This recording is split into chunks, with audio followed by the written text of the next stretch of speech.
Hello, bonjour à toutes et à tous, j'espère que vous allez bien et merci beaucoup à Thiego98 pour son 5e sub. Merci beaucoup, 4 mois consécutifs, merci beaucoup à vous. Merci beaucoup à ceux qui sont déjà présents sur le chat, c'était un week-end chargé. C'est un week-end chargé en émotions pour diverses raisons. Homero qui nous dit hello, le petit live en sortie de travail, ça fait plaisir. Bah écoute, pour moi aussi c'est la même en sortie de travail. J'ai tout juste eu le temps de finir mon fameux PowerPoint pour ce soir, juste avant de lancer le live. Nitram qui nous dit bonsoir, j'imagine qu'on n'aura pas de points sur un certain pilote ce soir. Alors, je pense que ça fait référence à l'un de mes tweets d'hier soir et d'un pilote qui était très satisfait des résultats des élections d'hier. Donc bon bah non, on n'en parlera pas spécialement, mais bon bah voilà, hein, Adrien David qui se fait remarquer. C'est bien, c'est bien. Merci beaucoup à One Love, enfin un Lufto. Merci beaucoup pour, enfin merci, salut à toi. Je dis merci beaucoup parce que c'est ta première fois dans le chat. J'espère que c'est pas la dernière en tout cas. Carantoxy, petite dédicace à Canapino qui n'a pas voulu rouler car pas content qu'on lui dise que le harcèlement c'est pas bien. Ouais, alors ça très heureux que Canapino, d'ailleurs de ce que enfin, pour ceux qui n'ont pas suivi, hein, les fans de Canapino, avec le soutien d'Augustine Canapino, pilote d'IndyCar, qui avait menacé Théo Pourchère, qui avait donné des menaces de mort à Théo Pourchère. Évidemment, voilà, ça s'est mal terminé. Il y a eu un retour de karma pour le pilote argentin. Qui a décidé de ne pas rouler ce week-end et il se murmure même que voilà, son remplaçant pour ce week-end en IndyCar, Nolan Siegel, pourrait bien arrêter sa saison de Indy Next et passer totalement en IndyCar. On verra si ça se confirme, mais ça ferait du bien de pas d'avoir un pilote toxique en moins en IndyCar. On espère maintenant que Santino Ferrucci, l'autre abruti de service, va partir. Écoutez, on passe sur évidemment le petit PowerPoint maison préparé voilà, en fin de soirée. En fin de soirée, merci beaucoup à ceux qui sont déjà là présents dans le chat. Voilà, donc évidemment, c'est un débrief qui va être plutôt centré sur la FRECA, parce que c'est quand même le championnat majeur qui a roulé. Évidemment, il y avait un petit championnat mineur qui roulait au Canada, la Formule 1, mais non, évidemment, on est centré sur les formules de promotion ici. C'est un week-end frustrant, certes. Il y a quand même eu du positif côté français, mais on sent qu'il y avait moyen pour mieux. Divers niveaux, pour divers pilotes, on sent que il manquait pas grand chose pour avoir un week-end vraiment exceptionnel. Bon, là, ça reste quand même un week-end, je trouve, globalement positif, pas pour tous quand même. On va faire un peu, voilà, il y a des pilotes qui se sont un peu loupés côté français. Seagull, ça sonne mouette, oui, c'est exactement, ça doit pas être la même prononciation exactement, mais oui, oui, oui.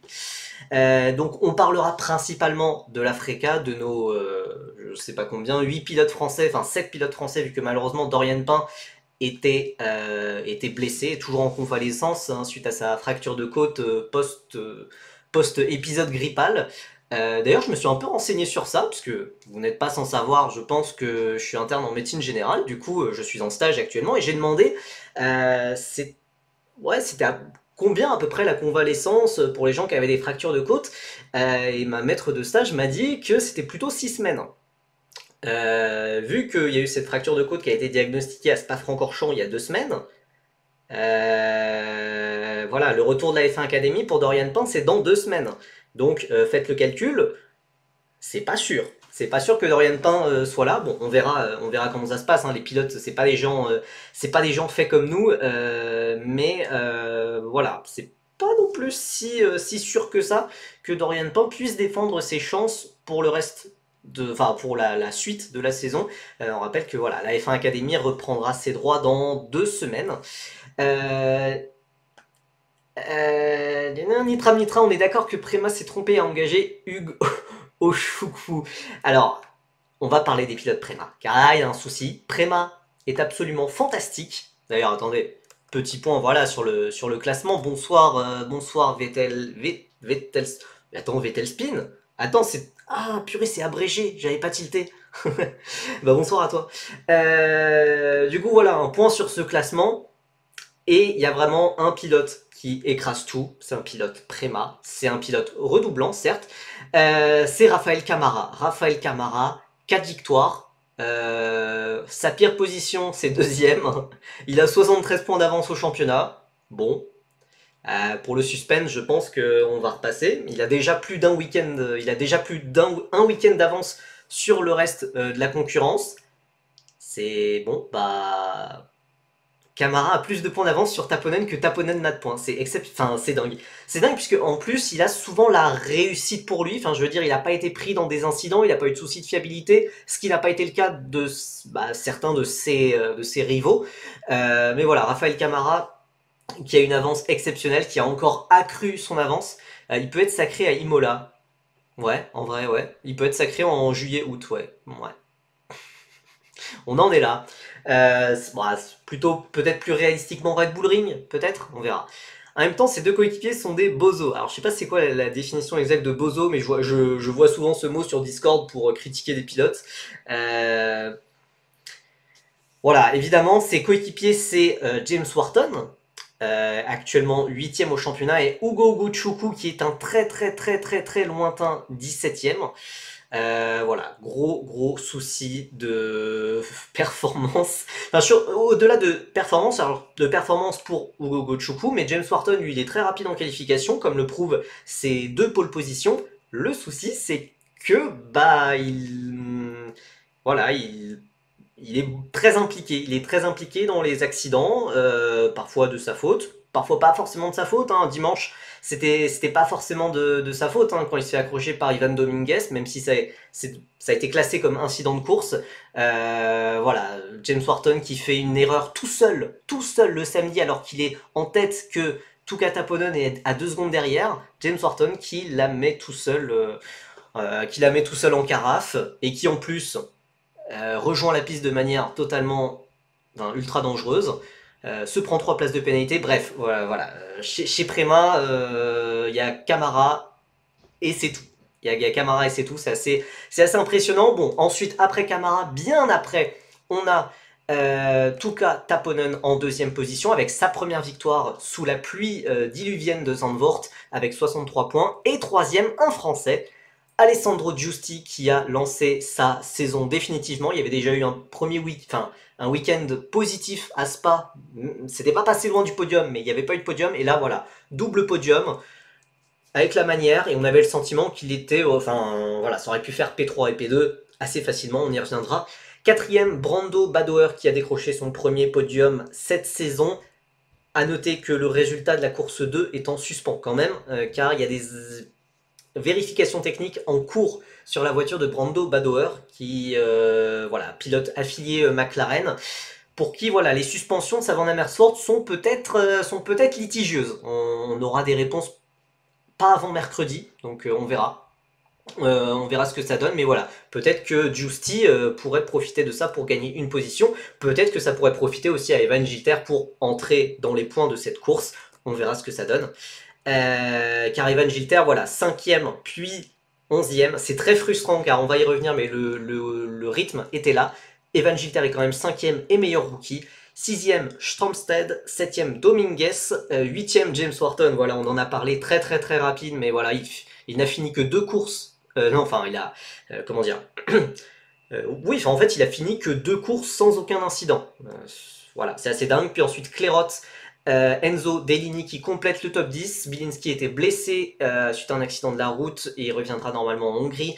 Zachary David, Enzo Peugeot, on va y revenir sur Enzo Peugeot, mais Enzo Peugeot qui m'impressionne tout simplement, double arrivée dans les points, 4 arrivées consécutives dans les points. Nikita Bedrin, le pilote F3 qui était de retour à Zandvoort en Freca chez MP, mais c'est toujours compliqué. 15ème, Théophile Naël, 16ème De Palo, 17ème Ugochukwu. Puis ensuite, Niki Bora et Nicolas Lacorte qui sont les derniers pilotes à avoir marqué des points. Un peu plus loin dans le classement, on retrouve Rinicella, que j'attendais beaucoup plus haut. Voilà. Marta Garcia, la première féminine, qui est 23ème. On va revenir aussi sur le cas Marta Garcia. Tout n'est pas à jeter non plus. Mais bon, on n'est clairement pas là à sauter au plafond. Et ensuite, voilà, la porte, vous voyez coupée par la capture d'écran, 26e, le 6e français Edgar Pierre, puis ensuite Romain Driolo, 27e, et Dorian Pain, malheureusement, qui voilà, a été blessé ce week-end à Zandvoort et qui est actuellement 31e au championnat. Homero qui demande si Wharton il a déjà fait un week-end sans incident dans sa carrière. Je suis quasiment sûr que ça a dû arriver. Je saurais pas t'en sortir comme ça, mais je pense que ça a dû arriver, peut-être. Non, en vrai, en F4 italienne, au Paul Ricard, je pense qu'il avait fait un excellent week-end. Ça avait été un de ses meilleurs week-ends avec 2 victoires ou quelque chose comme ça, mais c'est vrai que là, Wharton, c'est très très très compliqué. Et oui, Van Amersfoort trop rapide ce week-end, mais bon, on va voir ce que donnent les investigations techniques qui vont se dérouler à l'usine chez Tatus directement. On va voir. En tout cas, voilà, le résultat de Brando Badoer est en suspens. Mais clairement, même s'il est disqualifié, Van Amersfoort a fait un pas en avant. A fait un pas en avant cette année. C'est la deuxième, troisième, bon, quatrième force au pire, mais voilà, ils sont dans le duel pour les podiums tous les week-ends en fait. J'ai toujours pas compris pourquoi Dominguez n'a pas pris de pénalité sur Wharton. Bah ouais, moi non plus. Moi non plus. Alors je comprends pas vraiment. Je pense qu'ils vont arguer que les commissaires vont arguer que peut-être que Wharton a vraiment fermé la porte, que Dominguez était là, mais pour moi Dominguez n'était pas vraiment à hauteur. Bon, franchement, surtout Dominguez après la grosse bourde, la grosse boulette, l'énorme défense qui avait ruiné la course de Bilinski à Spa-Francorchamps. Enfin, ça fait un peu récidiviste, quoi. Mais bon, voilà, Ivan Dominguez qui s'en sort très bien, tant mieux pour lui. C'est un avertissement sans frais, mais Dominguez a un peu ruiné quand même la course de Wharton et Dominguez a fini par avoir des points. Donc bon, moi non plus je comprends pas vraiment. Et RS a fait un pas en arrière. Par contre, ça malheureusement, je suis obligé d'abonder dans ce sens. Alors encore une fois, je l'ai dit sur je sais plus sur Feeder Series, sur feederseries.net. Moi, j'ai l'espoir que Air donc l'équipe de Tuka Taponen, Enzo Dellini et Zachary David, remontent au fil de l'année. J'ai comparé ça au début de saison 2022. Au début de saison 2022, RS était avec notamment un certain Adrien David, dont on a parlé en tout début de live. Et ça s'était très mal passé, puisqu'il y avait une petite modification sur les voitures de formule régionale, une modification sur les pneus en 2022, et RS ne comprenait pas ces nouveaux pneus, et ils avaient galéré pendant la première moitié de saison, et ensuite ils avaient trouvé comment fonctionnaient les pneus, et deuxième moitié de saison, RS avait dominé, Adrien David avait été le meilleur pilote de la deuxième moitié de saison.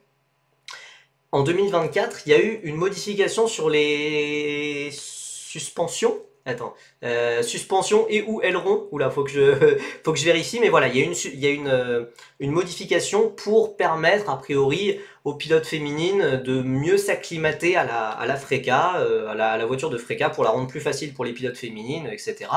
Mais donc voilà, c'est une modification qui est appliquée à toutes les voitures de formule régionale. Et voilà, peut-être que RS a un peu plus de mal à. Peut-être qu'il y a, voilà, il y a des réglages qui changent et pour l'instant ils n'ont pas trouvé le bon truc. Ils ont pas, voilà, en tout cas ils n'ont pas encore trouvé le bon réglage, mais voilà, RS c'est quand même l'équipe qui a amené tant de pilotes au très très haut niveau, comme Oscar Piastri, comme Isaac Hadjar pour faire partie des plus récents. Donc voilà, je pense que RS reviendra, mais la question c'est à partir de quand? Puisque voilà, on a déjà fait 3 dixièmes de la saison. On a déjà fait 3 dixièmes de la saison et RS est un peu en retard. Deligny et Naël m'ont déçu ce week-end. Alors, Naël, oui, forcément. Deligny, il y a eu du très bon, je trouve. Et il y a eu du moins bon, clairement. Il y a eu du moins bon, surtout le dimanche. Tu mettras des pneus pluie au moment de parler d'Andriolo. Ah, je veux pas trop parler d'Andriolo. Je veux pas trop parler d'Andriolo, mais c'est vrai que lui aussi s'est distingué sur les réseaux sociaux. J'ai déjà parlé d'Adrien David, alors très rapidement, mais écoutez, si vous voulez, on pourra en parler en toute fin de live, hein, mais bon, il n'y a pas grand chose à dire. On devrait faire un petit aparté de 1h30 en fin de live pour en parler. Je suis pas sûr, non, pas forcément. Pas forcément. D'ailleurs, on sait si Buller a le droit de terminer mieux que 25e ou pas. Malheureusement, je pense qu'elle a le droit, mais il faudrait peut-être l'en informer, malheureusement. Voilà, on passe à notre focus un peu pilote par pilote ou équipe par équipe. Alessandro Giusti qui est clairement la grosse satisfaction côté français. Voilà, on sait qu'il est redoublant. J'avais vu un commentaire qui disait qu'il avait une grosse pression. Oui, c'était Carantoxi qui disait Giusti doit finir top 3 du championnat, il a une grosse pression. Alors je sais pas s'il y a des objectifs de classement fixés comme ça, mais euh, déjà, Giusti doit faire mieux que l'an passé, je pense. Giusti, il avait fait une saison de rookie chez la petite équipe G4 Racing. Il avait fait 6ème avec 3 victoires, ça avait été éblouissant, mais ça avait été très irrégulier quand même. Ça avait été très irrégulier, et là, voilà, il a reçu le soutien de la Williams Driver Academy. Donc, soutien de la Williams Driver Academy, ça peut t'amener vers la F3, vers la F2, potentiellement vers la F1. Bon, même si pour l'instant, le dernier protégé Williams à être entré en F1, c'est Logan Sargent, ce qui n'est pas forcément très vendeur, mais Williams parfois fait confiance à ces jeunes pilotes. Donc ça montre qu'il y a des débouchés, donc ça montre que voilà, enfin, t'es dans une académie qui peut, voilà, potentiellement t'amener jusqu'à la F1, donc il faut performer, il faut faire mieux que l'an passé. Et voilà, ART progresse, c'est vraiment, j'ai fait un tweet ce matin pour le dire, mais voilà, c'est clairement une grosse satisfaction, énorme progression de toute l'équipe, on sent qu'ils peuvent jouer les podiums à chaque week-end. Et donc, voilà, Alessandro Giusti a fait un super week-end, tout simplement. Double podium, aucune erreur. Et voilà, le dimanche est un peu frustrant, puisqu'on sent qu'il pouvait vraiment peut-être ouais, jouer la pole position, peut-être. Et tout le dimanche s'est passé sur le sec, et malheureusement il n'a pas réussi à trouver la faille sur Brando Badoer. Malheureusement, on sait à quel point c'est difficile de doubler, non seulement avec ses voitures de Freca, et non seulement avec sur ce circuit de Zandvoort. Donc voilà, je ne vais clairement pas tomber sur Alessandro Giusti pour ça. Il est tombé sur un excellent Brando Badoer avec une voiture sous enquête pour potentielle infraction technique. Donc voilà, double podium. Franchement, un excellent week-end pour Alessandro Giusti.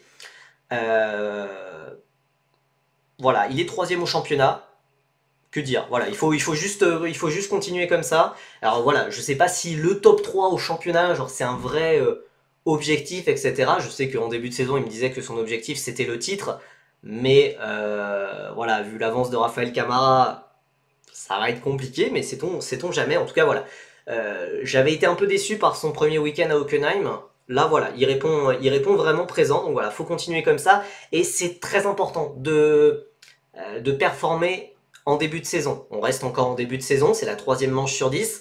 Mais voilà, on sait que en F2, en F3, il y a beaucoup de négociations qui se font dans les mois qui viennent, durant l'été, durant la pause estivale, voire même un peu avant. Donc il fallait pas trop accuser le coup sur le début de saison. Il faut vite performer, vite montrer qu'on a le niveau pour passer dans la catégorie au-dessus. C'est un peu bizarre, je sais, mais très souvent, si on commence à performer que en septembre, octobre, bah c'est un peu trop tard. C'est un peu trop tard, et les meilleurs baquets de F3 sont déjà pris. Donc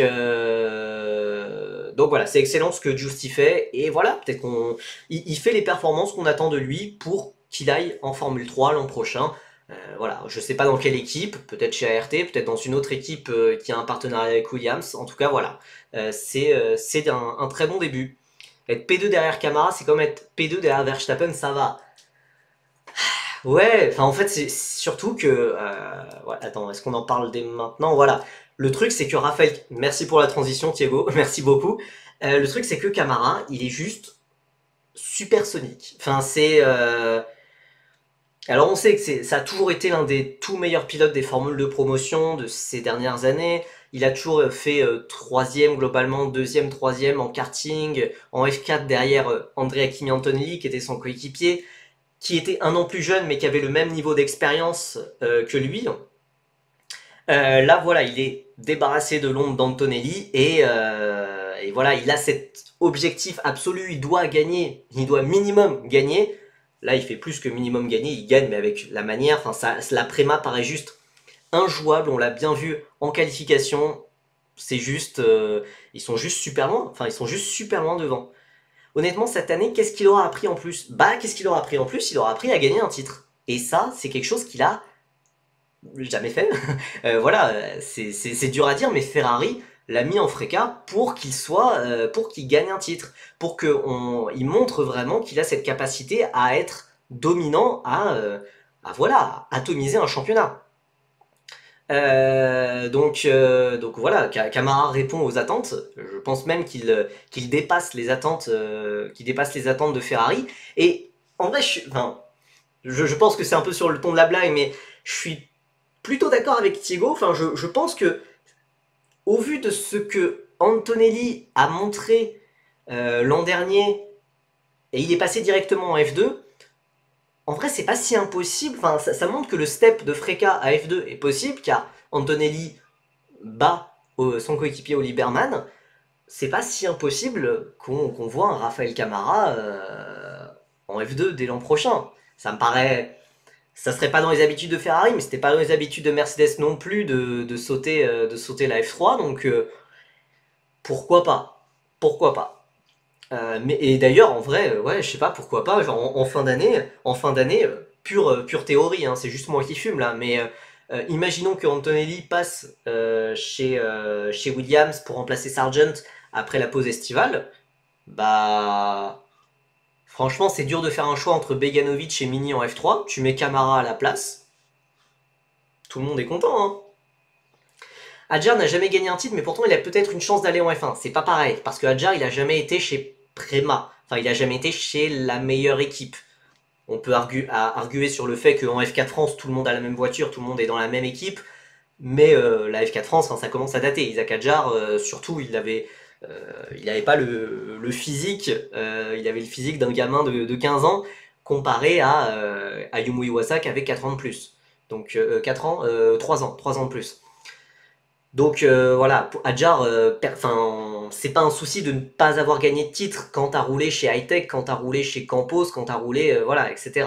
Euh, quand t'es un pilote Premac, t'as pas gagné de titre, ça la fout mal. Ça veut dire souvent que t'as été battu par tes coéquipiers et que donc, voilà, c'est pas positif. Et là, voilà, Camara, il montre qu'il atomise ses coéquipiers. Voilà, ses coéquipiers font erreur sur erreur. Surtout en course pour James Wharton, aussi bien en qualification qu'en course pour Ugo Gochukwu. Donc voilà, c'est juste sensationnel ce qu'il fait. Et puis oui, pourquoi pas une montée en cours d'année, hein, s'il y a un siège qui se libère avec Antonelli qui partira en F1 en cours d'année. En vrai, je peux voir ça arriver. Je peux voir ça arriver honnêtement. Possible pour un phénomène, et je pense que comme les Leclerc, Ocon, Gasly qui se sont endurcis à se battre contre Verstappen, Camara s'est endurci contre Antonelli, il pourrait faire très mal. Mais Camara, c'est un pilote très sous-coté parce qu'il a toujours été dans l'ombre d'Antonelli. Mais ses temps de passage, ses résultats, alors certes, il a toujours été chez Prema, certes, mais franchement, s'il n'y avait pas Antonelli, tout le monde serait là en mode Camara, c'est le talent générationnel, c'est le futur de la F1. Actuellement, personne ne le considère comme ça puisqu'il a eu la malchance de tomber sur la même génération qu'Antonelli, mais en attendant, voilà, Camara, il a certes déjà 19 ans, mais en soi, ça peut faire à 20 ans, 21 ans, une montée en F3, en F2, c'est pas...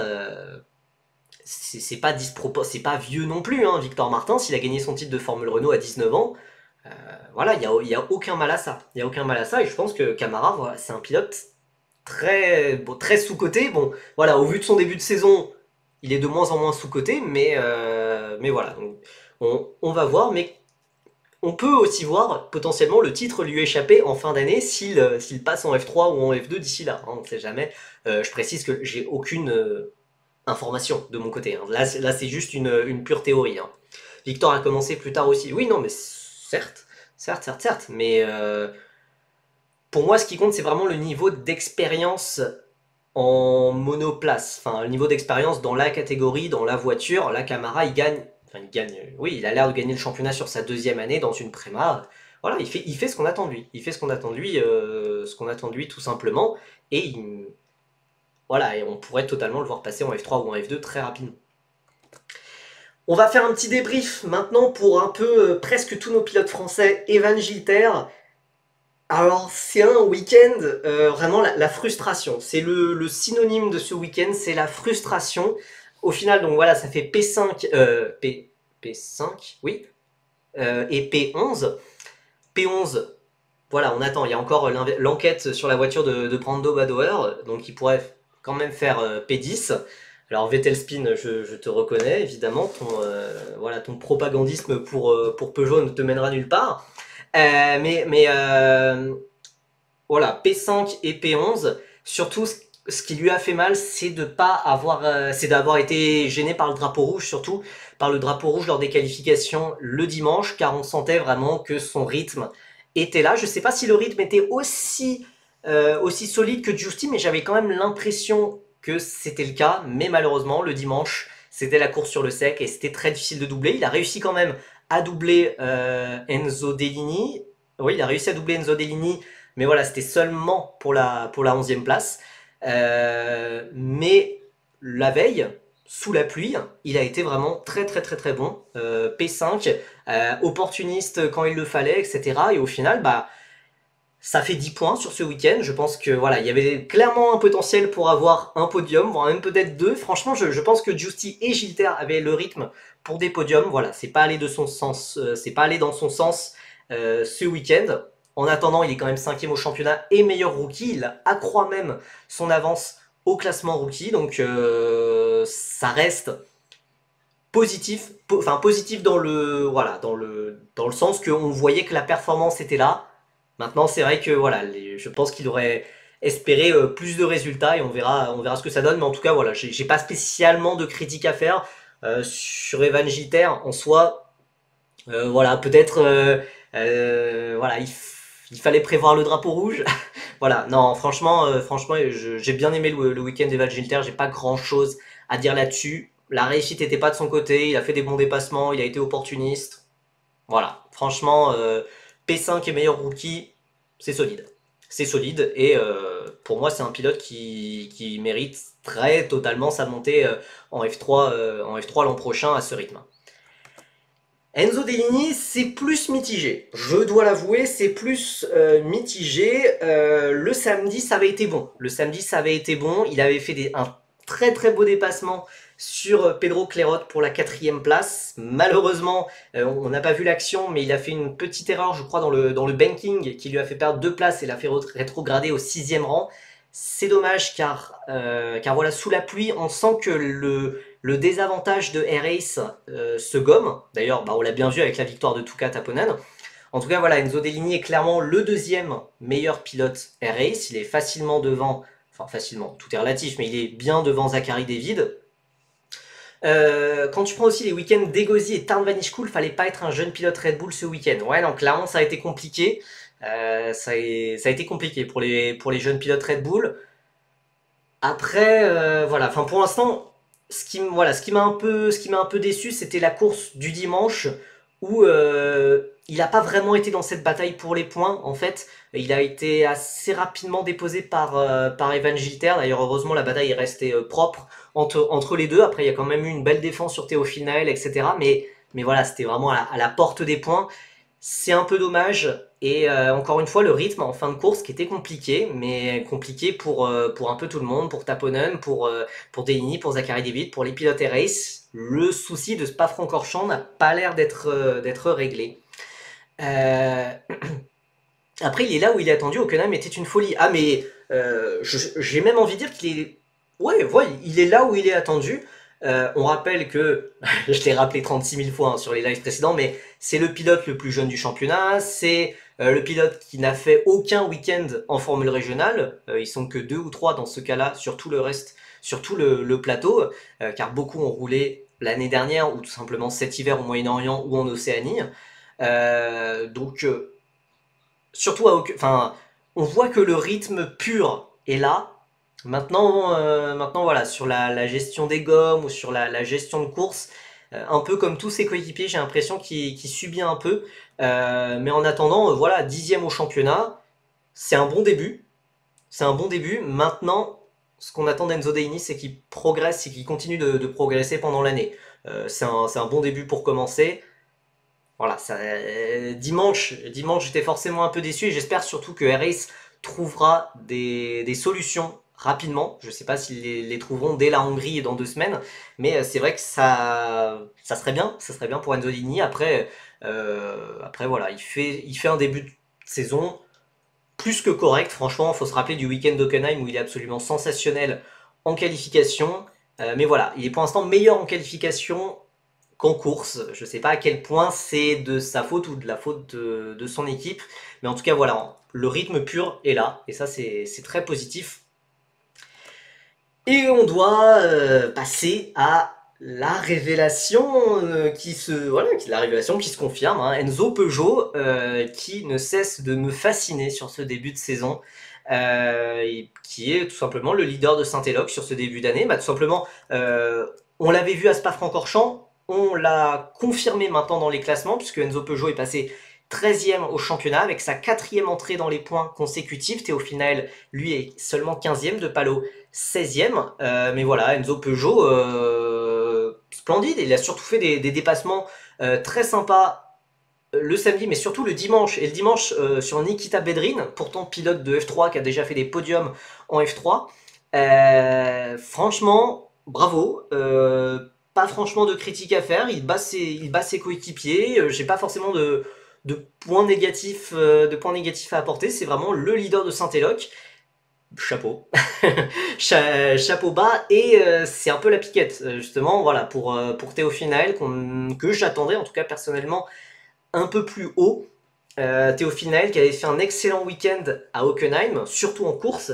Mais pour l'instant, en qualification, ça pêche. Et sur des circuits où on peut pas doubler, comme Zandvoort, Théo Final, ça pêche beaucoup. Il ne remonte pas. Alors qu'à Hockenheim, hein, il avait vraiment remonté. Enzo Peugeot s'était déjà qualifié devant lui. À Hockenheim, mais Théo Final avait pris le dessus en course. Là, voilà, sur des circuits, enfin, on sait en Freca à quel point c'est importantissime la qualification, et c'est aussi pour ça que beaucoup d'équipes de F1 envoient leurs pilotes en Freca. C'est aussi pour travailler sur le rythme de qualification. C'est aussi pour montrer l'importance des qualifications, tout simplement. Saint-Éloque sans Enzo Peugeot, c'est PHM. Alors ça, on va se détendre tout de suite. Pour moi, comme Giusti, il vient de lancer sa saison, je suis assez d'accord. En fait, c'est un peu comme Giusti. En fait, à Spa-Francorchamps, pour Enzo Peugeot, je me disais, ouais, il a fait ça sur un week-end. Après, voilà, sur un week-end, il peut se passer différentes choses. Mais de le confirmer sur le week-end d'après et de faire limite encore mieux, puisqu'on a l'impression que Saint-Éloque était un peu moins haut dans la hiérarchie comparé à Spa-Francorchamps, où les 3 voitures jouaient à peu près les points. Là, il s'est détaché par rapport à Naël et surtout De Palot qui a eu un week-end catastrophique avec 2 abandons, qui a eu 2 accrochages avec le même pilote, son compatriote Valerio Rinicella. Après Hockenheim, s'il se fait pas satelliser par la Corté, ça met des points. Alors ouais, ça jouait la P10, c'était en début de course. Ouais, ça jouait les points. Je sais pas si ça met des points par contre. Wow, merci beaucoup à Anna Honner pour son raid. Merci beaucoup à toi. Merci beaucoup aux 124 personnes qui arrivent. Donc voilà, Enzo Peugeot, révélation de ce début de saison, hein. Et je pense pas que c'est être franchement biaisé pro français pour dire ça. Mais Enzo Peugeot qui est quand même le pilote le plus qu'on attendait le moins. En tout cas, voilà, que j'attendais le moins sur ce début de saison. Merci beaucoup à Tristan Ferrari pour le follow. 151 spectateurs, mais wesh, ça fait toujours peur quand j'ai... Merci beaucoup. Mais voilà, quand on voit le classement de la Freca, Evan Gilter est certes le meilleur rookie, mais Evan Gilter, je m'y attendais. Merci beaucoup à GrosLolo69 pour son sub. C'est un pseudo assez bizarre, mais merci beaucoup. Evan Gilter, je m'y attendais. Au vu de ce qu'il avait montré, surtout en essai de pré-saison, au vu de ce qu'il avait montré l'an dernier, et évidemment en F4 France, Evan Gilter, on savait que ça allait jouer devant. Parmi les autres rookies, c'est aussi des pilotes qui s'étaient distingués en essai, les pilotes Van Amersfoort, Stromstedt, Deligny, etc. Enzo Peugeot, il avait été très discret lors des essais précédents, donc c'est encore plus étonnant de le voir battre ses coéquipiers, Théo Final et Matteo De Palot, qui eux pourtant ont roulé au Moyen-Orient et qui ont plus d'expérience que lui. Donc Enzo Peugeot, on va voir si ça continue comme ça, mais pour l'instant extrêmement positif son début de saison et ouais, on sait pas, hein, peut-être que voilà, c'est pas un pilote qui a beaucoup de budget, qui a peut-être beaucoup de soutien non plus, mais en continuant comme ça, on sait pas, ça peut finir en F3, hein, ça peut finir en F3 s'il continue les performances comme ça. Évidemment, je fais le lien avec un live précédent, ça dépend aussi de ce qui se passe pour le futur de Saint-Éloque. Peut-être que, voilà, on sait que Saint-Éloque a des vues sur une montée en Formule 3. Maintenant, est-ce que ça sera dès l'an prochain? Si c'est dès l'an prochain, ça serait une bénédiction pour Enzo Peugeot et Théo Final, et de manière plus générale pour les pilotes français. Ça mérite qu'une académie vienne le chercher. Ouais, franchement, pourquoi pas. Franchement, quand tu vois évidemment des pilotes comme Nicolas Lacorté, genre qui est 19ème, qui sont dans des académies, ou même Ugo Gochoukou, hein, c'est terrible à dire, mais voilà, des pilotes comme ça qui sont dans des académies, Enzo Peugeot ferait clairement pas tâche. Mais avant ça, je pense quand même que donc Camara Taponen, c'est des pilotes Ferrari, Justy c'est un pilote Williams, Badoer c'est un pilote affilié McLaren qui est pas encore dans une académie. Evan Gilter, clairement, pour moi, c'est un pilote qui mérite totalement une académie depuis pas mal de temps. Mais je pense que voilà, pour les pilotes qui viennent de la F4 France, c'est des pilotes qui, comment dire, c'est les académies attendent que ces pilotes se révèlent, dans un championnat européen, dans un championnat international, dans un championnat avec des équipes. Car la F4 France, vous le savez peut-être, voilà, c'est un championnat avec tout le monde qui a la même voiture, tout le monde qui a la même préparation globalement.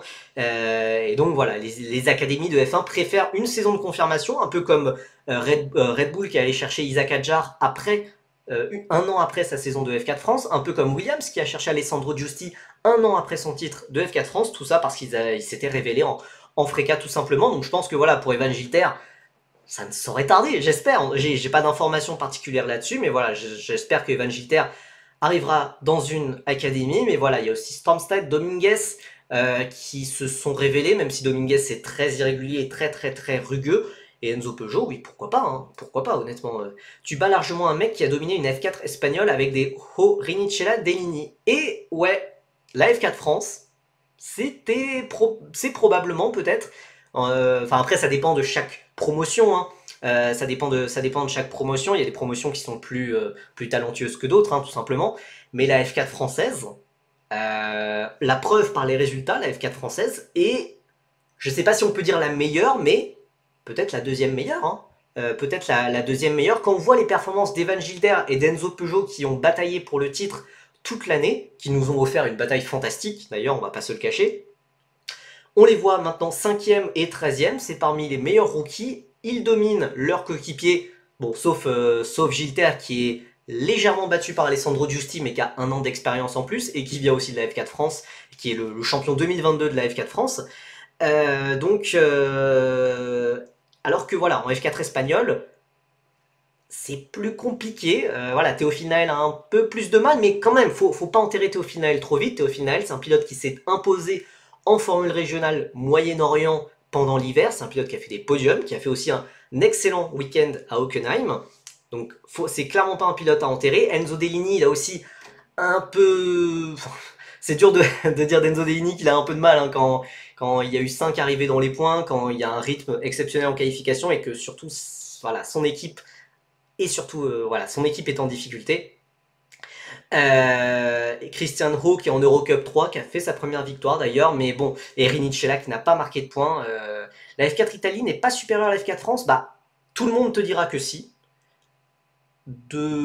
Et en vrai, ça serait logique de dire ça, mais en vrai, de la F4 italienne, l'an dernier, il y avait surtout Kasper Stuka qui fait pas une saison de F3 exceptionnelle, Ugo Gochoukou qui fait une saison de Freca catastrophique pour le moment. On n'a fait que 3 week-ends certes. Arvid Lindblad qui est évidemment la révélation de la saison en F3 pour le moment. Mais si t'enlèves Lindblad, bon il y a Tuka Taponen évidemment. Mais en vrai, non, je pense que la F4 italienne reste quand même supérieure à la F4 française. Mais enfin, en fait, c'est deux formats qui sont tellement différents. Normalement, la F4 française est pas censée rivaliser avec la F4 italienne. La F4 française qui a révélé Yu Yamakoshi, qui maintenant joue le titre en F4 italienne. Alors c'est vrai, il y avait Brando Badoer. Ouais, non, je pense quand même que la F4 italienne était légèrement au-dessus de la F4 française, mais que ça se joue pas à tant que ça en fait. Hein. Ça se joue pas à tant que ça, et voilà, la F4 française qui est extrêmement sous-cotée à l'international.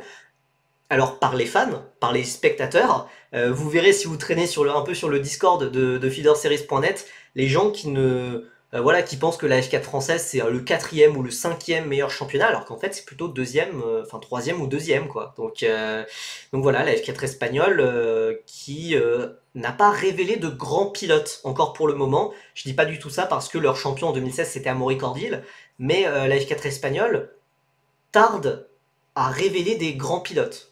Voilà, alors que la F4 France, ça a quand même 30 ans d'histoire, la F4 Espagne, que 6 cette année d'histoire.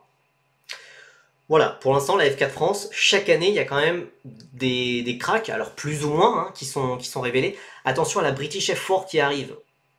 Ouais, enfin pour l'instant, voilà, on attend. On attend, mais c'est vrai que bon, la British F4 qui n'est pas très connue en dehors de l'Angleterre, en dehors de la Grande-Bretagne, mais, mais c'est vrai qu'ils révèlent pas mal de pilotes, puisqu'ils passent ensuite en GB3, qui font les formules de promotion britanniques.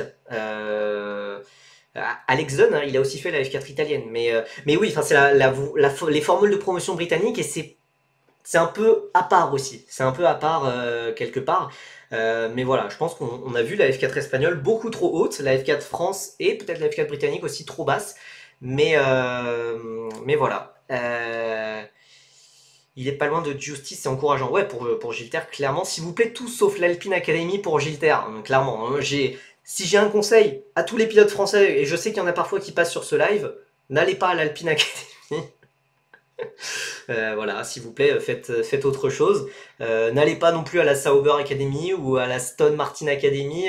Allez à des académies qui donnent leur chance à des pilotes, comme c'est le cas voilà, pour Alessandro Giusti et Williams. Go McLaren. Ouais, McLaren, après, il y a de la concurrence, hein, et qu'en plus, les pilotes d'IndyCar en plus, c'est compliqué quand même, l'Académie McLaren, mais pourquoi pas. J'adorerais voir un pilote français chez McLaren, mais cette année, alors oui, pour la F4 France, ouais, VTSpin qui nous dit, elle est un peu fade la promotion, à part peut-être Yannis Steveneden, Taito Kato, Jules Caranta. Tu peux peut-être rajouter Chester Kiefer. Il y a eu peut-être d'ailleurs une interview de ce pilote luxembourgeois qui arrive bientôt sur Feeder Series. Mais après, voilà, la F4 France, il y a pas mal de pilotes très amateurs en F4 France, qui fait qu'il y a beaucoup de pilotes qui n'auront pas de grand avenir en sport auto, mais il y a très souvent 2, 3, 4 pilotes qui vont monter enfin, ouais, plutôt 3 pilotes qui vont monter en Freca, qui vont monter en F3, peut-être même en F2, peut-être en F1, certains, hein, c'est déjà arrivé. Alors que ouais, pour les autres championnats de F4, c'est pas si évident que ça. Quelle académie est intéressante en ce moment? Bah alors, Red Bull, normalement, s'ils donnent leur chance aux jeunes pilotes comme ils le faisaient dans le temps, normalement Red Bull. Williams, Mercedes, qui donne sa chance à des pilotes qui ont vraiment été un crack générationnel. Ferrari, qui a évidemment une place chez Haas, un peu, avec bientôt Lieberman qui devrait bientôt être annoncé. C'est surtout ces académies-là. Alpine, vu qu'ils vont devenir une équipe de fond de plateau, ils vont donner leur chance aux jeunes pilotes, normalement en fait, en y réfléchissant, mais bon. Un certain Théo chez McLaren, bah moi j'aimerais bien, si t'étais là sur le live précédent, tu sais que j'en ai un peu parlé de Théo Pourchère chez McLaren, c'est évidemment très hypothétique, mais j'ai entendu ce genre de choses que peut-être Pourchère pourrait être évalué, puisque voilà, il fait très forte impression chez McLaren, et qu'il pourrait faire partie des candidats évalués dans le futur, donc pas 2025, mais évidemment plutôt un horizon 2026, en cas de départ d'un Norris ou d'un Piastri pour une équipe rivale. C'est ultra hypothétique, hein, puisque McLaren joue le titre, ça paraît très peu probable qu'ils donnent leur chance à un rookie, mais pourquoi pas, pourquoi pas. Hop.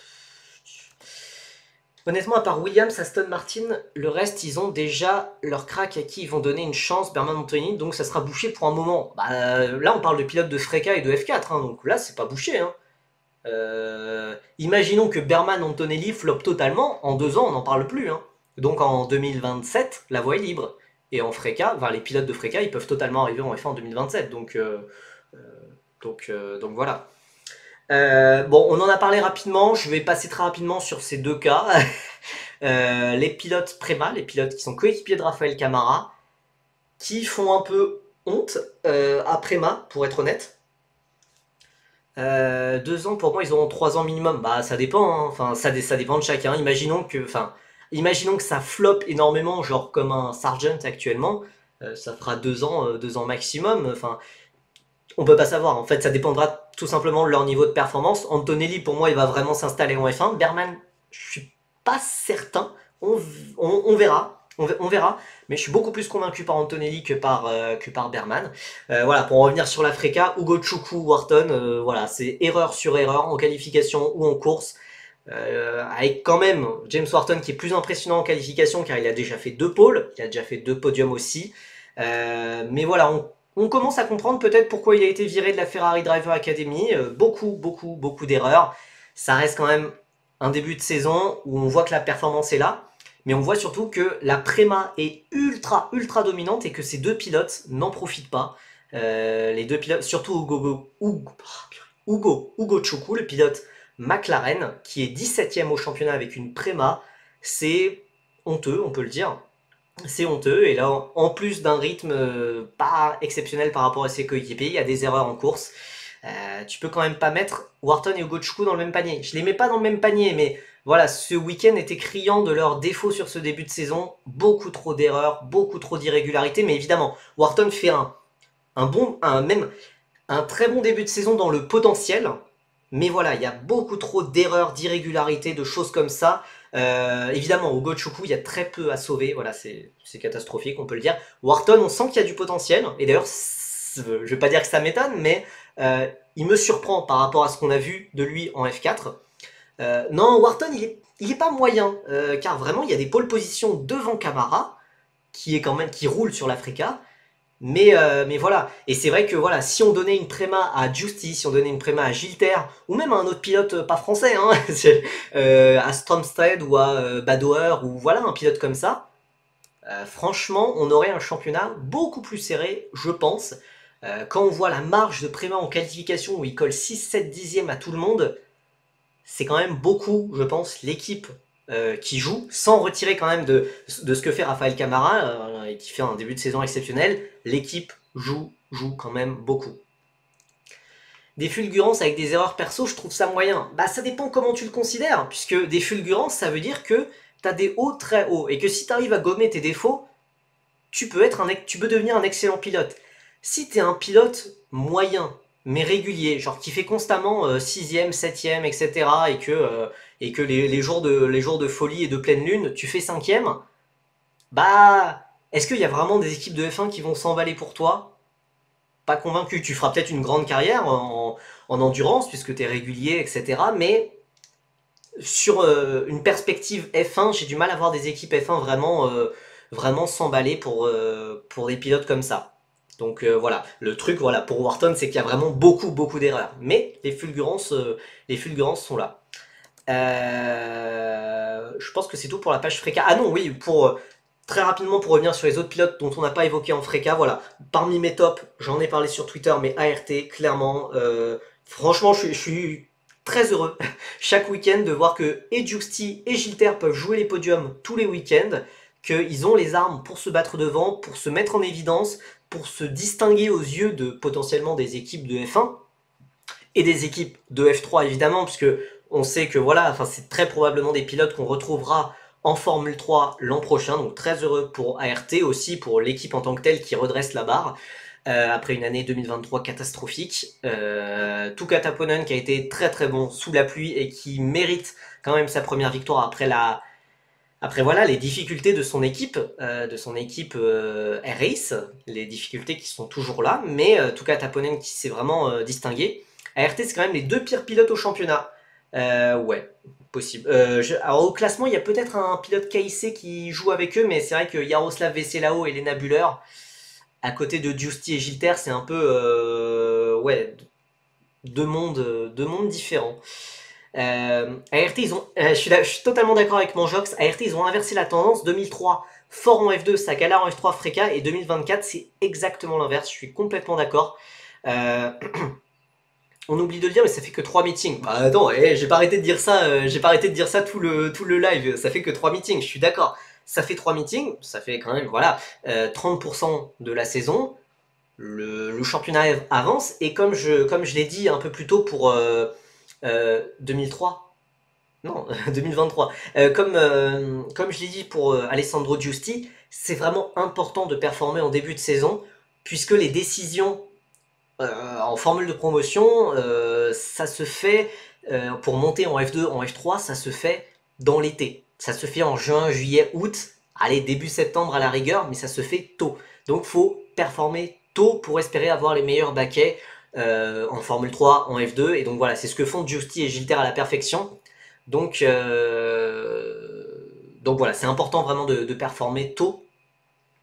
Voilà, Van Amersfoort qui fait évidemment partie des tops, tout comme Noah Stantren. Pour Van Amersfoort, ils sont quand même sous enquête pour potentielle infraction technique, donc on attendra au minimum mercredi et les enquêtes qui auront lieu à l'usine Tatus en Italie. MP qui malgré un line-up très solide, avec notamment Nikita Bedrin, un pilote F3, Nikhil Bora qui avait fait des podiums l'an passé, et Valerio Rinicella, 3ème de F4 espagnol l'an passé. C'est toujours très compliqué. Il n'y a que Nikita Bedrin qui arrive à marquer 1 ou 2 points par-ci par-là, mais c'est toujours très laborieux. Et j'avais envie de parler voilà, de la pilote féminine. Donc, Dorian Pain n'était pas présente ce week-end à cause de ses fractures de côte post-grippe.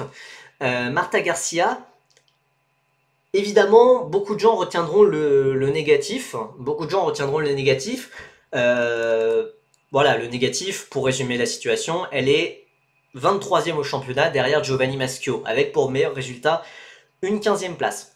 Mais il y a quand même du positif, si. Le négatif, il se trouve surtout en qualification. En qualification, elle est souvent dernière.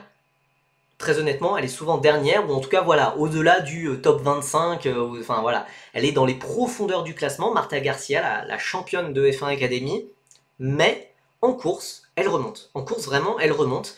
Donc c'est très bien. Enfin, elle montre quand même qu'il y a un potentiel qui est là en course. Le truc, c'est que voilà, la Freca, c'est surtout un championnat de qualification. C'est très dur de doubler avec ces voitures. C'est pas impossible depuis l'introduction du push-to-pass en Freca, mais c'est quand même très dur de doubler. Et donc, c'est un championnat qui met un focus énorme sur la qualification. Tout le contraire, en fait. Enfin, tout le contraire. Tout est relatif.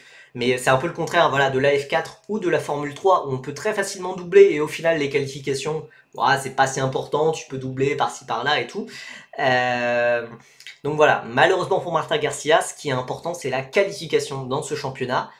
Et du coup, bah voilà, ça la sert pas. Bon, Marta Garcia elle a déjà 23 ans, on sait qu'elle n'aura pas un avenir en Formule 1, mais elle aura peut-être un avenir ailleurs, en endurance, enfin plus oui, voilà, très probablement en endurance avec les Iron Dams dont elle fait partie.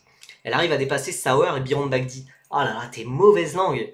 Tes mauvaises langues, non, mais en plus, je me rappelle à Spa où par exemple elle a été en bataille avec son coéquipier, Ugo Choku, ou d'autres pilotes très talentueux aussi, les MP comme Valerio Rinicella. Merci beaucoup à Sport Auto pour le follow. Un avenir en F2, ah, non, ça va être compliqué, Déjà, pour l'instant, elle mérite absolument pas la F3, donc non, ce sera clairement pas en monoplace. Petite question, l'année pro des nouvelles F3, c'est planifié les prochaines Tatus en Freca ou pas du tout? Je suis pas sûr d'avoir compris la question, mais oui, l'année prochaine, il y aura des nouvelles F3 en 2025. C'est d'ailleurs des nouvelles F3 de Dallara. C'est d'ailleurs pour ça d'ailleurs que je pense qu'il y aura plein de rookies l'an prochain, dont j'espère beaucoup de Français, Giusti, Gilter, etc. Peut-être Deligny, voilà, peut-être Peugeot, Naël, peut-être Dorian Pain, mais c'est extrêmement hypothétique à l'heure qu'il est. C'est planifier les prochaines Tatus en Freca. Alors oui, j'avais fait une interview avec les gens le directeur de chez Tatus il y a quelques temps. Il prévoyait plutôt 2025, mais ça sera a priori retardé pour 2026. Voilà. On va garder les voitures actuelles jusque fin 2025. Voilà, c'est pas officiel, mais c'est tout comme. On va garder ces voitures.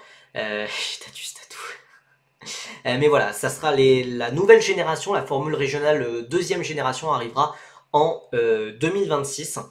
J'ai l'impression que tu as des infos que tu ne veux pas donner. Non, pas spécialement. Hein, j'ai pas spécialement des informations sur ça. Croyez-moi, ça se voit quand j'ai des informations que je ne veux pas donner.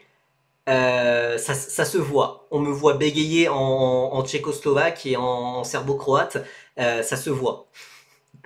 Là, franchement, j'ai les informations, c'est que voilà, nouvelle voiture de Freka normalement prévue pour 2026. Alors Thiago qui nous parle de l'Indy Next, on va en parler en toute sur la fin de live, mais c'est vrai que c'est intéressant. Il y a un Jamie Chadwick qui a peut-être trouvé un tournant dans sa saison.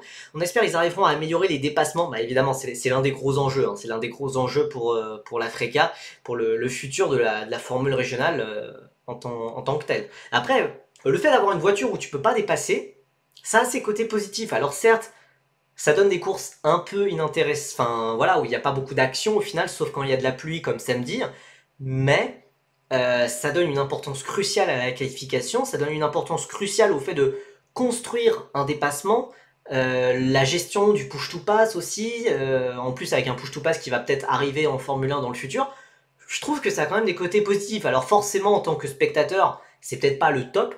Pourquoi pas de DRS? Parce que c'était trop compliqué, je pense. C'était trop compliqué à implanter sur les Tatus.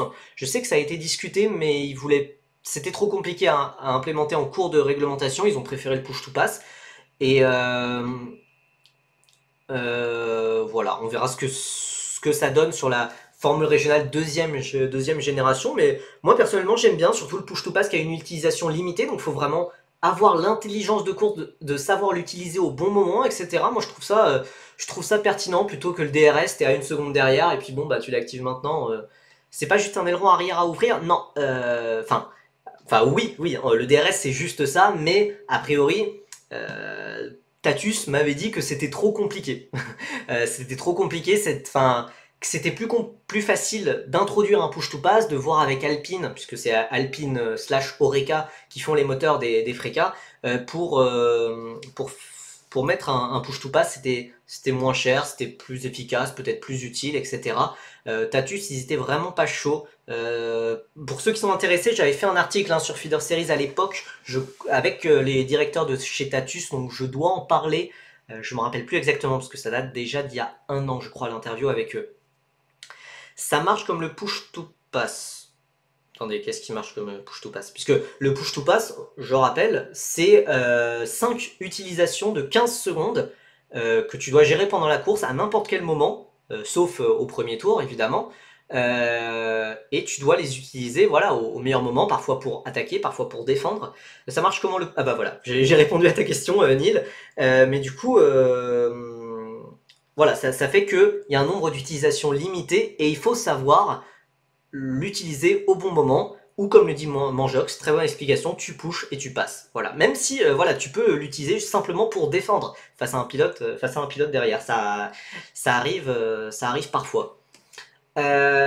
Écoutez, on va passer plus rapidement sur d'autres championnats dont je vais pas regarder les courses, mais dont j'ai suivi les résultats. Il y a l'Eurocup 3 qui est la Freka en version Wish, même en version ultra Wish, puisqu'il y a des gros soucis. C'est un peu le chaos, hein, l'Eurocup 3 cette année. Je pense que la 5e place d'un pilote comme Alexander Apkazava peut vous le prouver, qui a décroché sa première victoire. Il y a des soucis énormes. Concrètement, c'est quoi c'est un boost au niveau du moteur. C'est un boost au niveau du moteur. Voilà, c'est pas lié au châssis, mais c'est le push to pass.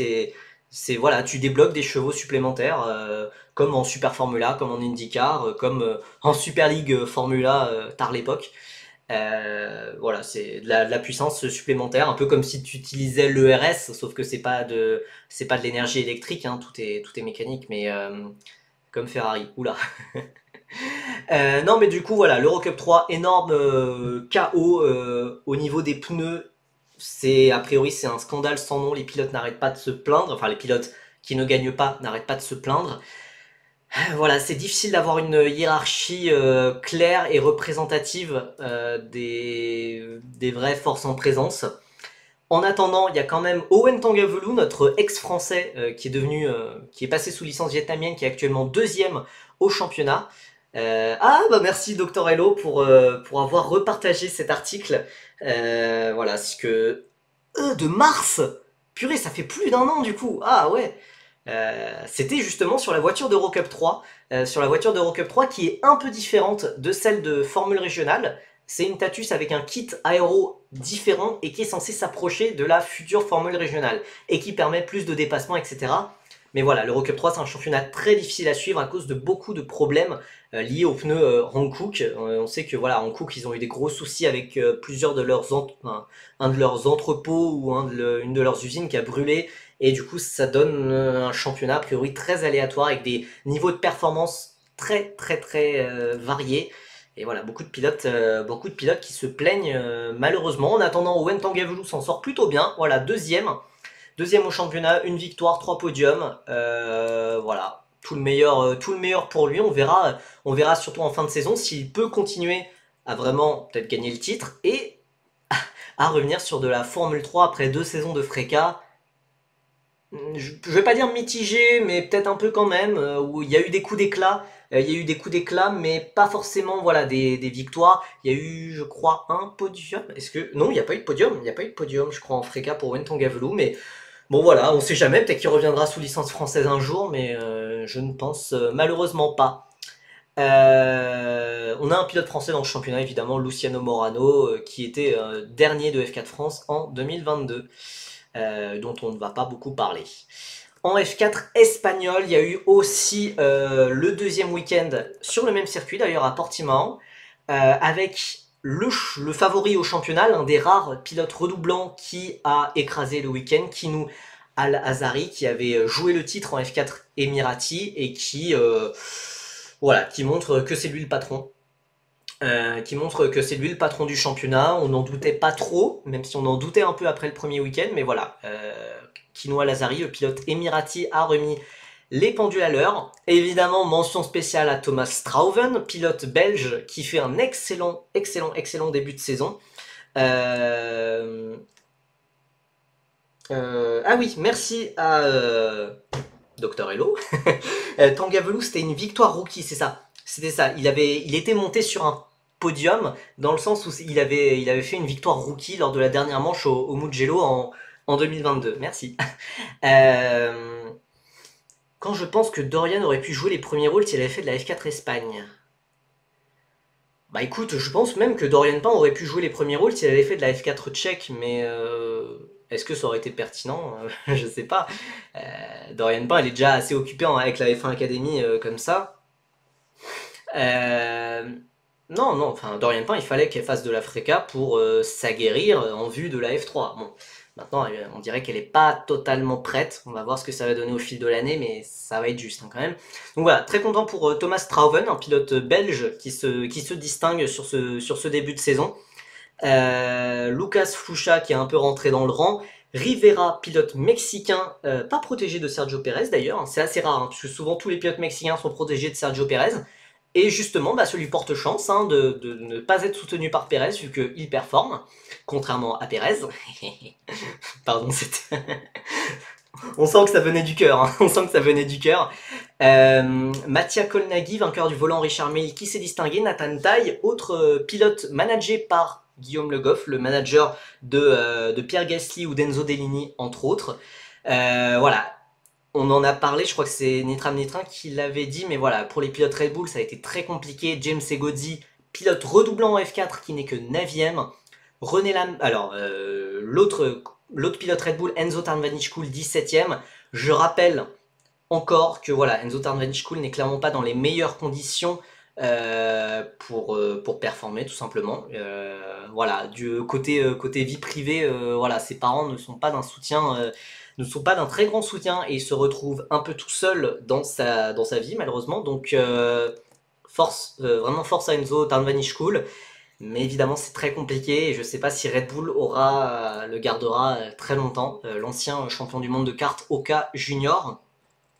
Parmi les déceptions, les champions un peu de cet hiver en Formula Winter Series, Griffin Peebles et Andrés Cardenas qui sont ultra loin. De Decker marque un point avec GRS. Ah oui, tiens, bah félicitations à lui. Bravo, bravo la Belgique. Ce que je veux dire, pour Dorian Pain, donc 40 Oxy, qui nous dit ce que je veux dire, c'est que la Freca était trop tôt selon moi, à part lui tuer sa confiance, je vois pas ce que ça apporte. Non, pour moi, il y avait pas d'objectif de résultat en FRECA. Le but, c'était d'apprendre dans des voitures plus compliquées, des voitures avec beaucoup plus d'appui aérodynamique, beaucoup plus. Tu travailles des choses différentes en F4 qu'en FRECA. Voilà, j'ai un peu redit sur ce live, mais voilà, tu travailles énormément la qualification, l'importance d'un dépassement en FRECA, chose que, voilà, en F4, c'est un peu moins important. Et en F1 Academy, s'attendait à ce qu'elle roule toute seule en première place. Bon, au final, voilà, elle est deuxième au championnat, c'est pas gagné. Mais voilà, le but c'était qu'elle se batte en peloton. Et c'était l'un de ses grands défauts cet hiver, c'était que en peloton, face à d'autres pilotes, elle avait un peu de mal puisque elle avait jamais fait de départ arrêté, elle avait jamais fait, enfin, elle n'était pas en course, elle n'était pas habituée à rouler avec des pilotes aussi fougueux en endurance. C'est logique, elle vient d'un background totalement différent, donc elle a des choses à apprendre. Maintenant, voilà, il fallait pas s'attendre à des objectifs de résultats incroyables, surtout en manquant une énorme partie des essais de pré-saison pour Dorian Pain. Donc voilà, j'attends de voir maintenant ce que la suite de sa saison de F1 Academy de Freka va donner. Mais pour l'instant, c'est vrai que, surtout à cause de la F1 Academy, pour l'instant, enfin, pour moi, la Freka, c'est du bonus pour elle. La Freka, c'est du bonus. Ceci dit, en qualif, c'était pas dégueu Dorian Pain exactement. Hein. Dorian Pain qui avait fait des top 10 dans son groupe en Freka, qui était dans les temps de Go Choku, justement, qui est l'un de ses coéquipiers chez Prema / Iron Dams. Du coup, voilà, la Freka, c'est du bonus. Faut pas le voir comme il faut faire un top 10, il faut faire un top 5, il faut jouer le titre. Non, pas du tout. L'objectif de résultat, il est en F1 Academy. En Freka, c'est prendre de l'expérience en vue d'une potentielle montée en F3, qui, je l'avoue, est actuellement très hypothétique au vu de sa blessure actuelle, au vu des résultats pour le moment. Mais voilà, ça peut très vite tourner, en sport auto, donc c'est bien de la préparer. Voilà, on verra ce que ça donne. C'est vrai, j'ai juste trouvé que dès qu'une femme a un peu de talent, on lui fait monter les échelons trop vite. Bah oui et non, Jamie Chadwick, elle a resté 3 ans en W Series sans jamais monter au final. Non, enfin ouais, non mais je comprends ce que tu veux dire. Je comprends ce que tu veux dire. Euh... Tu vas pas le lâcher l'américain. Bah faut le dire, c'est quand même le flop du début de saison en Freca. C'est quand même le flop du début de saison. Donc voilà, F4 espagnol. Voilà, René Lamers aussi qui a beaucoup de mal, un champion d'Europe de karting qui a refusé qui a refusé Ferrari. Ferrari, a priori, ne lui offrait qu'un pré-contrat. Vous savez ce que ça donne, les pré-contrats chez Ferrari. René Lamers a préféré garder son indépendance. Bon, voilà, 11e. Alors malheureusement, pas de transition avec l'Indy Next puisque j'avais prévu, voilà, de parler très rapidement de la F4 britannique. C'est encore une fois les mêmes pilotes qui se distinguent week-end après week-end. Degen Fairclough qui non, il accroît pas son avance au championnat, pardon. Mais voilà, le pilote redoublant, quand même le favori au titre, qui a une nouvelle victoire, qui a une nouvelle pole. Abby Pooling qui a fait un nouveau podium et cette fois podium en course, pas à grille inversée, en course standard. Donc Abby Pooling qui engrange vraiment la confiance. Voilà, qui est fait 5ème de F4 britannique. Alors voilà, c'est pas la future Lewis Hamilton, c'est pas la future George Russell, etc. Mais c'est bien, elle va arriver à maturité pour la Freca l'année pro. Ouais. En fait, je sais pas. Je pense honnêtement, ce serait plus logique qu'elle monte en GB3, donc la F3 britannique, ou la formule régionale britannique, un peu comme vous le voulez. Abby Pooling, si elle fait vraiment. Si les résultats restent comme ça, qu'elle fait championne de F1 Academy plus 5ème de F4 britannique, c'est très solide. C'est très solide. Et on est presque à la mi-saison en F4 britannique, donc on commence vraiment à avoir des résultats très représentatifs. Donc voilà, félicitations à Abby Pooling, qui montre vraiment que ça va être une menace pour Dorian Pain aussi cette année en F1 Academy. Un peu plus loin au championnat, on a Léo Robinson, pilote algérien. Qui est 11ème, qui a fait l'un de ses tout meilleurs week-ends en F4 britannique. Il est en F4 danoise l'an passé. Et bah voilà, félicitations à lui. Peut-être un premier podium rapidement pour Léo Robinson. voilà, c'est assez rare pour être souligné un pilote algérien, donc j'aime bien en parler. Ella Lloyd, autre pilote féminine, pilote galloise, a marqué 1 point. Elle, c'est sa saison de rookie, alors que Abby Pulling, elle a quand même commencé la F4 en 2019. Il y a eu évidemment la période W Series où malheureusement elle s'est un peu perdue. Mais Abby Pulling, non, pardon, elle a commencé la F4 britannique en 2020, je crois. Elle a commencé en 2020, mais ça, voilà, elle est quand même assez ancienne, elle est quand même assez âgée. On n'est pas sur une trajectoire de carrière à la Russell ou à la Norris, clairement. Mais clairement, ça peut monter en Freca, mais je pense que vu qu'elle est soutenue par Rodin, elle roule avec Rodin Carlin en F4 britannique et en F1 Academy, le plus logique serait de monter en GB3, voire directement une montée en F3, en Formule 3 FIA directement, mais je ne serais pas forcément le plus grand fan de ce genre de move. En F4 tchèque, ouais, j'avais envie de parler de la F4 tchèque juste pour le fun, juste pour dire gros big up à Jonathan Correrella, pilote français de 16 ans qui, dans une petite équipe privée, a fait double podium, dont notamment sur la 3ème course. Il a fait notamment, merci beaucoup à Alcani F116 pour le follow. Il a fait un double podium, surtout voilà, la dernière course, il a été percuté sous safety car, il est parti de dernier, enfin il est reparti de dernier jusqu'à 3ème en signant le meilleur tour. Voilà, c'est un pilote qui sort un peu de nulle part, hein. Il avait fait de la Formule Renault, mais genre les compétitions amateurs là en trophée tourisme endurance. Là, c'est sa première saison dans des championnats FIA. Voilà, je sais qu'il est dans la même équipe de Sim Racing que notamment Enzo Deligny, Jules Caranta, etc. Et pas mal d'autres pilotes de cette génération-là. Donc écoutez, voilà, j'avais envie d'en parler de ce pilote. Évidemment, voilà, ça reste de la F4 tchèque. Voilà, Oscar Wurz, aussi fort que Charlie, probablement moins fort. Probablement moins fort, mais voilà. Le problème voilà, des premiers pilotes, c'est qu'ils sont chez Genzer et que Genzer, c'est une vraie équipe professionnelle. C'est une vraie équipe professionnelle, alors que voilà, les pilotes tchèques, Jonathan Correrella, il court chez Gender Racing Team, une équipe hongroise. Enfin, vous voyez, c'est ultra obscur. Faut l'inviter en live pour le découvrir son parcours. Écoutez, pourquoi pas, mais je vous avoue qu'un live sur un pilote de F4 tchèque, franchement, si on dépasse la dizaine de spectateurs, ça serait déjà une dinguerie, hein. Ça peut être fun, hein, ça peut être fun après, mais bon, très random quand même. Et puis, enfin, avant de passer à l'Indy Next, je préfère quand même parler de pilotes que je connais depuis longtemps et avec qui j'ai développé une vraie relation quand même, enfin que je connais depuis 1 an, 2 ans, etc., à qui j'ai déjà parlé, etc., pour que ça soit naturel en live. Voilà, je préfère choisir vraiment les invités que je veux, et voilà, que ça soit des invités aussi qui soient un minimum un peu connus, dont je parle régulièrement à la fois sur Twitter et sur Twitch. Mais voilà, peut-être que dans 1 an, peut-être que Jonathan Corrella, ça sera évident de l'inviter. Pour l'instant, bon, voilà. Et voilà, on était obligé de parler de l'Indy Next, car oui, pour la 3ème fois de l'histoire du championnat, et pour la première fois depuis 15 ans, une pilote féminine s'est imposée, Jamie Chadwick. Et oui, vous l'aviez peut-être oublié, la triple championne W Series, celle qui avait refusé, on rappelle, de monter en Formule 3 chez Carlin en 2022, je crois, en 2022 ou 2023. Elle avait refusé, 2022 je crois, elle avait refusé de monter en Formule 3 par peur de se faire battre, puisque simplement chez Carlin, c'est la pire équipe de Formule 3, donc elle n'avait pas envie d'être dans ces conditions-là pour être en Formule 3, ce qui peut se comprendre, mais bon, voilà. Elle a depuis rebondi en Indy Next, anciennement l'Indy Lights, qui est l'antichambre de l'IndyCar. La première saison avait été très compliquée, mais il y a clairement un gros step en avant sur cette 2e année. Il y avait eu un premier podium déjà il y a quelques semaines, voilà, et là il y a première pole position, première victoire, elle a mené tous les tours de la course à Road America.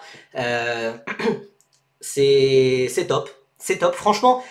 Ça se voit pas forcément au championnat puisqu'elle n'est que 9ème au championnat, mais elle a été voilà, très malchanceuse de ce que j'ai entendu, hein. J'ai pas suivi non plus toutes les courses d'Indy Next, je vais pas vous le cacher, mais voilà, de ce que j'ai entendu des spécialistes des formules de promotion IndyCar, elle a été assez malchanceuse, elle devrait plutôt être dans le top 5 minimum au championnat. C'est peut-être pas la pilote la plus impressionnante du championnat, Voilà, enfin, si vous êtes vraiment fan de formules de promotion indie, je ne peux que vous recommander Feeder Series Americas, voilà, où il y a des spécialistes qui parlent des pilotes, voilà, qui sont le plus, qui impressionnent le plus, comme Louis Foster, comme Jacob Abel, comme Nolan Siegel, qui est en IndyCar, qui a remplacé le très controversé Canapino en IndyCar chez Juncos Racing.